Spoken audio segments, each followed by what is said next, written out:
আমরা যেহেতু জনগণের ভোটাধিকার ও জনগণের মালিকানায় বিশ্বাস করি, সেহেতু নির্বাচন ব্যবস্থার উন্নয়নে আমাদের সংস্কার ভাবনায় গুরুত্ব পেয়েছে অধিক। আমরা মনে করি নির্বাচনের নামে সংখ্যাগরিষ্ঠতার একাধিপত্য ও দুঃশাসন মানুষের উপর চাপিয়ে দেওয়া বা এর মাধ্যমে এক ব্যক্তি বা এক পরিবার বা কোনো গোষ্ঠীর কাছে সকল ক্ষমতা কক্ষীগত করে রাখার কোনো ক্রমেই গ্রহণযোগ্য নয়।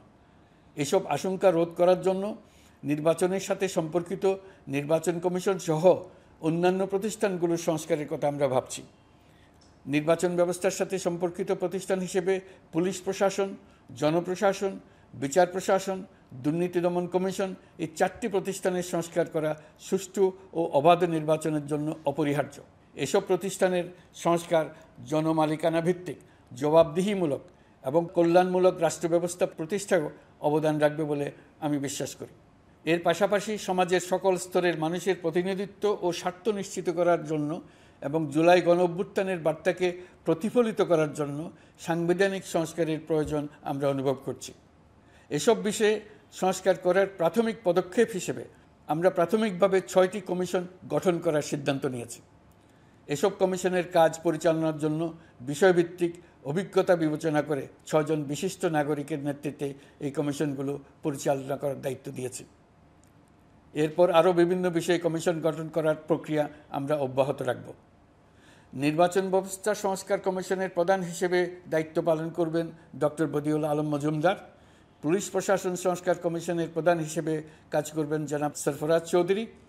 বিচার বিভাগ সংস্কার কমিশনের প্রধান হিসেবে দায়িত্ব পালন করবেন বিচারপতি শাহ আবু নাঈম মুমিনুর রহমান। দুর্নীতি দমন সংস্কার কমিশনের প্রধান হিসেবে দায়িত্ব পালন করবেন ডক্টর ইফতেখারুজ্জামান। জনপ্রশাসন সংস্কার কমিশনের প্রধান হিসেবে দায়িত্ব পালন করবেন জনাব আব্দুল মুহিত চৌধুরী। সংবিধান সংস্কার কমিশনের প্রধান হিসেবে দায়িত্ব পালন করবেন ডক্টর শাহদিন মালিক। এসব কমিশনের অন্য সদস্যদের নাম কমিশন প্রধানদের সাথে আলোচনা করে ঠিক করা হবে। কমিশনগুলোর আলোচনা ও পরামর্শ সভায় উপদেষ্টা পরিষদের সদস্য, ছাত্র, শ্রমিক জনতা আন্দোলনের প্রতিনিধি, নাগরিক সমাজ ও রাজনৈতিক দলের প্রতিনিধিরা উপস্থিত থাকবেন। পূর্ণাঙ্গভাবে গঠিত হওয়ার পর কমিশন আনুষ্ঠানিকভাবে তাদের কাজ আগামী 1 অক্টোবর থেকে শুরু করতে পারবে বলে আমি আশা করছি এবং এটি পরবর্তী 3 মাসের মধ্যে সম্পন্ন হবে বলে আমরা ধারণা করছি। কমিশনের রিপোর্টের ভিত্তিতে সরকার পরবর্তী পর্যায়ে প্রধান রাজনৈতিক দলগুলোর সাথে পরামর্শ সভার আয়োজন করবে।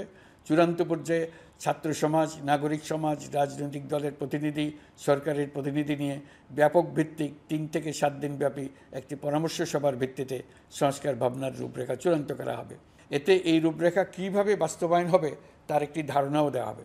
এই আয়োজন জুলাই গণঅভ্যুত্থানের বার্তা বাস্তবায়ন ও রাষ্ট্র পুনর্নির্মাণ তাগিদের ঐক্যবন্ধনে গোটা জাতিকে শক্তিশালী ও আশাবাদী করে তুলবে বলে আমাদের বিশ্বাস।